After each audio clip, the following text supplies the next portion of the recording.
En este video vamos a explicar los circuitos de un par de nodos.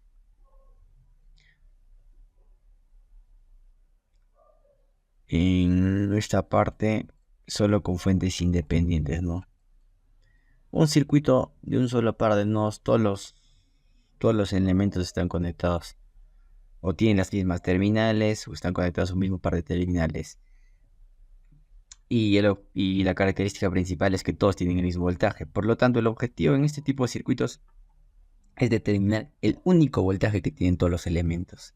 En contraste con un circuito de una sola malla, todos los elementos pasan la misma corriente y el objetivo era determinar esa única corriente, ¿no? En este caso es determinar el único voltaje, y a partir del único voltaje se puede determinar los voltajes de los demás elementos o las potencias o lo que nos pide, ¿no? En este caso, para poder determinar, cuando se tiene un circuito de solo fuentes independientes, o también dependientes, vamos a aplicar siempre la ley de corrientes de Kirchhoff, generalmente en el nodo superior, ¿no? Me indica que las corrientes que entran es igual a las corrientes que salen.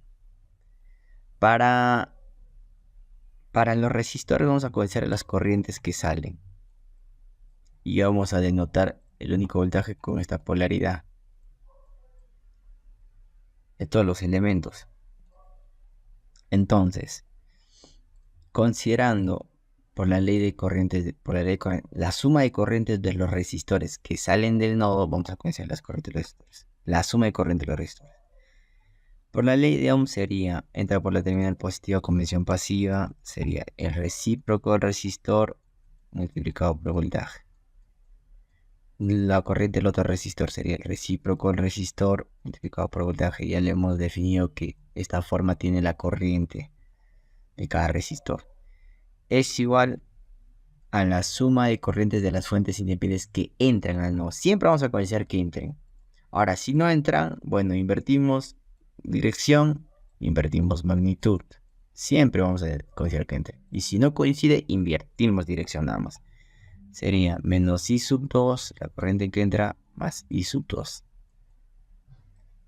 Entonces, factorizamos V, sería I sub entre R sub 1 más I entre R sub 2.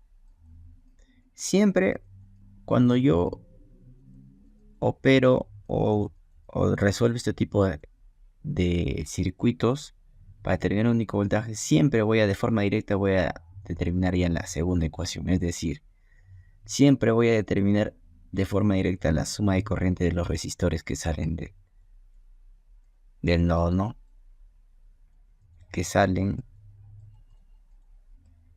Y la voy a conocer siempre el único voltaje multiplicado por la suma de los recíprocos de los resistores. Eso va a ser la suma de corriente de los resistores. Siempre. Y acá en el lado derecho voy a colocar siempre la suma de corrientes de las fuentes independientes de corriente que entran. Unas que entran y otras que salen. Entonces estaríamos, por así decirlo, aplicando la ley de corrientes de Kirchhoff. Y de esta manera, despejando, vamos a tener el único voltaje, ¿no?, del circuito. Eso sería para fuentes independientes. Ahora, para fuentes dependientes, lo que tenemos que hacer es que esta fuente de corriente I sub z tenemos que expresar, que va a ser controlada sea por corriente o por voltaje, tenemos que expresar en función del único voltaje que existe entre estas dos terminales en este único circuito, ¿no? El único voltaje que tiene. Y esto se determina generalmente ya sea por la ley de Ohm, para que llegues en función por la ley de Ohm, o por divisor de tensión o de corriente que ya que lo hemos explicado en otro video.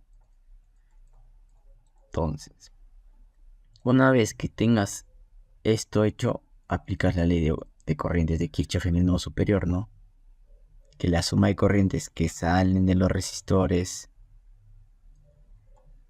que lo voy a poner de forma directa yo, es igual a la suma de corrientes que entran al nodo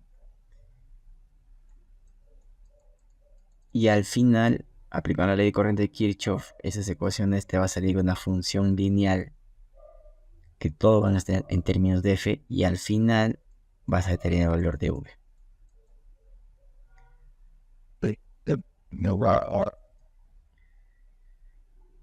También puede existir un circuito de un par de terminales donde existe una fuente dependiente de voltaje. Ojo.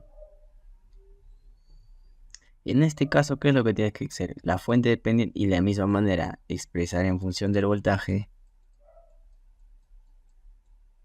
del único voltaje que existe entre esas dos terminales,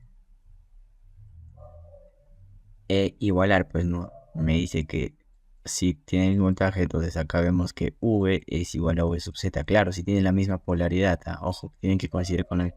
Si tienen polaridades opuestas, se invierte la polaridad, se invierte la magnitud y ahí recién se igualan.